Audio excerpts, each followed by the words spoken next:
लगातार विपक्ष के सवालों से भागने वाले प्रधानमंत्री मोदी आखिरकार अब सदन में आकर विपक्ष के सवालों का जवाब देने के लिए मजबूर हो ही गए हैं। जी हां, बड़ी खबर निकलकर सामने आ रही है कि विपक्ष के हंगामे के बाद खुद स्पीकर ओम बिरला ने संसद परिसर के अंदर ही अर्जेंट मीटिंग बुला ली है और इस मीटिंग ने मोदी सरकार की बैंड बचाकर रख दी है।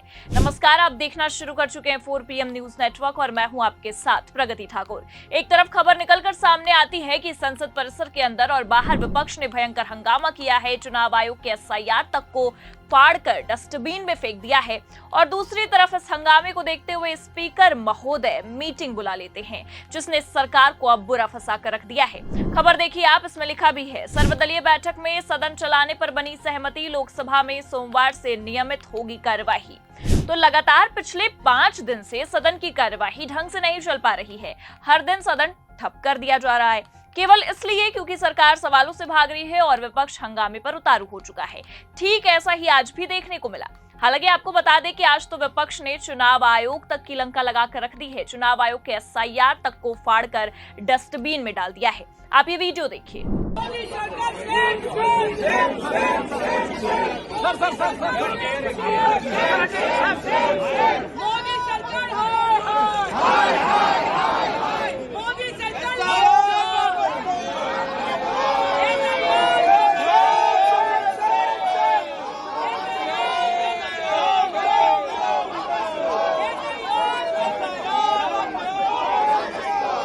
तो ये तस्वीर, ये वीडियो साफ दिखा रहे हैं कि अब सरकार के खिलाफ, चुनाव आयोग के खिलाफ विपक्ष ने तगड़ा एक्शन लेना शुरू कर दिया है। मल्लिकार्जुन खड़गे से लेकर राहुल गांधी तक ने तगड़ा विरोध जताया है, SIR को फाड़कर डस्टबिन में फेंक दिया है। इस दौरान विपक्ष की एकजुटता भी खतरनाक देखने को मिली, लेकिन विपक्ष की एकजुटता से सरकार तो सरकार, अब खुद स्पीकर महोदय ओम बिरला तक को घुटनों पर आना पड़ा है। आप आकर मिले, मैं हर विषय पर चर्चा के लिए आपकी सहमति बनाऊंगा, लेकिन प्रश्नकाल के अंदर कोई विषय के अंदर केवल माननीय सदस्य जिनका प्रश्न है उनको ही बोलने का अवसर दिया जाता है। ये अच्छी परंपरा प्रपाटी रही है। तो जो ओम बिरला विपक्ष को संस्कार सिखा रहे थे, लगातार सदन से वॉकआउट कर जा रहे थे, आज विपक्ष की एकजुटता के आगे नतमस्तक करते नजर आ रहे हैं। और कहीं ना कहीं हम देखें तो विपक्ष की एकजुटता के आगे घुटनों पर आ चुके हैं। उनका खुद का ये कहना है कि वो चर्चा कराने के लिए सहमति बनाएंगे, जो अपने आप में सरकार के लिए भारी समस्या को जन्म देती है। और ये बात तो आप भी अच्छे से जानते हैं कि ओम बिरला ने तो संसद परिसर में सर्वदलीय बैठक बुलाकर सरकार को ही फंसा दिया है, क्योंकि इस मीटिंग में ये तय हो चुका है कि सोमवार यानी कि 28 जुलाई से दोनों सदनों की कार्यवाही सुचारू रूप से चलाई जाएगी। और आपकी जानकारी के लिए बता दें कि इसी दिन ऑपरेशन सिंदूर को लेकर भी चर्चा होनी है। खबर देखिए आप, इसमें लिखा भी है, सोमवार 28 जुलाई से सदन सुचारू रूप से चलाने पर सहमति बन गई है। इसी दिन ऑपरेशन सिंदूर पर भी चर्चा होगी। बिहार में चल रहे विशेष गहन पुनरीक्षण यानी कि SIR पर चर्चा की मांग कर रहे विपक्षी सदस्यों के विरोध के बीच अध्यक्ष ओम बिरला ने संसद में प्रश्नकाल, चर्चा और संवाद को जारी रखने की अपील की है और कहा है कि सभी सांसदों को संसदीय मर्यादा का पालन करते हुए जनहित के मुद्दों पर बहस करनी चाहिए। तो मतलब जिस मुद्दे पर चर्चा के लिए पिछले 3 महीने से सरकार भाग रही थी, ओम बिरला ने उन्हें उस पर चर्चा करने के लिए मजबूर कर दिया। SIR को लेकर हो रहे विरोध प्रदर्शन ने अब बात ऑपरेशन सिंदूर तक जा पहुंचा दी है। जो सरकार इन सवालों से भाग रही थी, आज उसी सरकार को विपक्ष के आगे घुटनों पर आना पड़ रहा है। और इन सब के बीच में सबसे बड़ी बात आपको बता दें कि ये है कि इस मीटिंग के दौरान राहुल गांधी और मल्लिकार्जुन खड़गे ने भी ये मांग कर दी है कि संसद की कार्यवाही तभी चलेगी जब प्रधानमंत्री मोदी इस कार्यवाही में उपस्थित होंगे। ऑपरेशन सिंदूर पर वो चर्चा करेंगे। लेकिन यहाँ पर चौंकाने वाली बात यह है कि कल यानी कि 26 जुलाई को मोदी जी का विदेश दौरा भी खत्म हो रहा है। ऐसे में ये साफ समझ में आ रहा है कि विपक्ष यानी कि इंडिया गठबंधन द्वारा बनाई गई रणनीतियों में बेचारी भारतीय जनता पार्टी अब बुरा फंस गई है, क्योंकि 26 जुलाई को मोदी का विदेश दौरा खत्म होगा और 28 जुलाई को ही ऑपरेशन सिंदूर पर संसद के दोनों सदनों यानी कि 28 जुलाई को लोकसभा में चर्चा होगी और 29 जुलाई को राज्यसभा में। ऐसे में साफ समझ में आ रहा है कि प्रधानमंत्री मोदी जिस चर्चा से भाग रहे थे, अब वही चर्चा उन्हें किसी भी हालत में करनी पड़ेगी।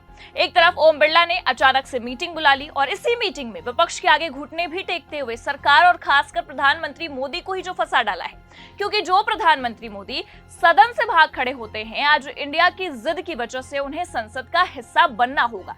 खबर देखिए आप, इसमें लिखा भी है 28 जुलाई को लोकसभा तो 29 जुलाई को राज्यसभा में ऑपरेशन सिंदूर पर चर्चा, पीएम मोदी भी ले सकते हैं हिस्सा। आगे खबर में लिखा है संसद के दोनों सदनों में ऑपरेशन सिंदूर पर चर्चा होगी। जानकारी के मुताबिक सोमवार यानी कि 28 जुलाई को रक्षा मंत्री राजनाथ सिंह लोकसभा में ऑपरेशन सिंदूर पर चर्चा की शुरुआत करेंगे। चर्चा में भाग लेने वाले अन्य मंत्रियों में गृह मंत्री अमित शाह और विदेश मंत्री एस जयशंकर भी शामिल हैं। भाजपा सांसद अनुराग ठाकुर और निशिकांत दुबे भी इसमें भाग लेंगे। प्रधानमंत्री नरेंद्र मोदी भी चर्चा में हिस्सा ले सकते हैं। ऐसे ही राज्यसभा में 29 जुलाई को ऑपरेशन सिंदूर पर चर्चा शुरू होगी। इसमें राजनाथ सिंह, जयशंकर और अन्य मंत्री भाग लेंगे। उच्च सदन में भी प्रधानमंत्री मोदी के चर्चा में हिस्सा लेने की उम्मीद है। सूत्रों के मुताबिक दोनों सदनों में इस विषय पर 16 घंटे की चर्चा होगी। तो जो प्रधानमंत्री मोदी संसद का विशेष सत्र बुलाने से भाग रहे थे, चर्चा करने से भाग रहे थे, आज वही मोदी जी ऑपरेशन सिंदूर पर चर्चा करने के लिए दोनों सदनों में यानी कि राज्यसभा और लोकसभा दोनों ही सदन में अपनी उपस्थिति दर्ज कराने के लिए मजबूर हो चुके हैं, जो अपने आप में ये साफ बयां कर रहा है कि आखिरकार प्रधानमंत्री मोदी को सत्ता पक्ष को इंडिया की एकता के आगे झुकना पड़ा है। क्योंकि आपको बता दें कि पिछले 4 दिनों से लगातार विपक्ष के हंगामे ने संसद के अंदर भी और बाहर भी गदर काट कर रख दी है। आलम तो ये हो चुका है कि विपक्ष ने चुनाव आयोग तक को आड़े हाथों ले लिया है। एसआईआर को लेकर विपक्षी दलों के इंडिया गठबंधन ने संसद परिसर में जोरदार विरोध प्रदर्शन किया है। कांग्रेस नेता राहुल गांधी, प्रियंका गांधी, डिंपल यादव समेत ऐसे कई सांसदों ने प्रतीकात्मक रूप से वोटर सूची की कॉपी फाड़कर उसे कूड़ेदान में फेंका है और सरकार पर लोकतंत्र को कमजोर करने तक का आरोप लगाया है। और जिस तरह से विपक्ष ने इस मॉनसून सत्र में गदर काटी है, शुरुआत में ही गदर काट दी है, वो ये साफ दिखा रहा है कि सरकार को इस बार विपक्ष छोड़ने वाला नहीं है। और आप देख सकते हैं जिस तरह से पिछले 21 जुलाई से हंगामा हो रहा है, वो ये साफ दिखा रहा है कि विपक्ष ने इस बार जो रणनीति बनाई है उसके तहत वो सरकार से अपने सवालों का जवाब मांग कर ही रहेगी। और अब आप देख सकते हैं कि आज 5वें दिन भी हुए प्रदर्शन ने खुद सरकार को ही मजबूर कर दिया है, जिस वजह से खुद सरकार ने ही आगे से आकर विपक्ष के सवालों का जवाब देने के लिए हामी भर दी है। वरना आप जरा सोचिए, बीते 4 दिन से हो रहे हंगामे के बाद सदन से वॉकआउट कर जाने वाले स्पीकर ओम बिरला जी आज अचानक से मीटिंग कैसे बुलाने लगे। और सबसे बड़ी बात कि खुद स्पीकर महोदय ने सदन में ये बात दोहराई है कि मैं आपकी हर सवालों पर जवाब देने के लिए सहमति बनाऊंगा। उसके बाद अचानक से हुई मीटिंग में ये खबर निकलकर सामने आती है कि भले से आज की कार्यवाही नहीं हो पाई है, सदन को 28 जुलाई तक के लिए स्थगित कर दिया गया है, लेकिन 28 जुलाई को दोनों सदनों में ऑपरेशन सिंदूर पर चर्चा होगी। प्रधानमंत्री मोदी भी मौजूद रहेंगे और विपक्ष के सवालों का जवाब भी दिया जाएगा। ऐसे में ये साफ समझ में आ रहा है कि अब सरकार ने विपक्ष की एकजुटता और विरोध के आगे घुटने टेक दिए हैं। लेकिन फिलहाल अब ये देखना होगा कि 28 जुलाई को क्या कुछ होता है। मीटिंग में जो आज बात बन पाई है वैसा ही मामला देखने को मिलता है या फिर ये मामला और भी पेचीदा हो जाता है। लेकिन इन सब मामलों को लेकर आपको क्या लगता है? क्या सदन की कार्यवाही 28 जुलाई से सही तरीके से चल पाएगी या ऐसे ही हंगामे की भेंट चढ़ती रहेगी? अपनी राय कमेंट करके जरूर बताइए। ये खबर आपको कैसी लगी लाइक और शेयर जरूर करें। चैनल पर नए हैं तो सब्सक्राइब और ज्वाइन करना ना भूलिए। देखते रहिए 4PM न्यूज नेटवर्क। नमस्कार।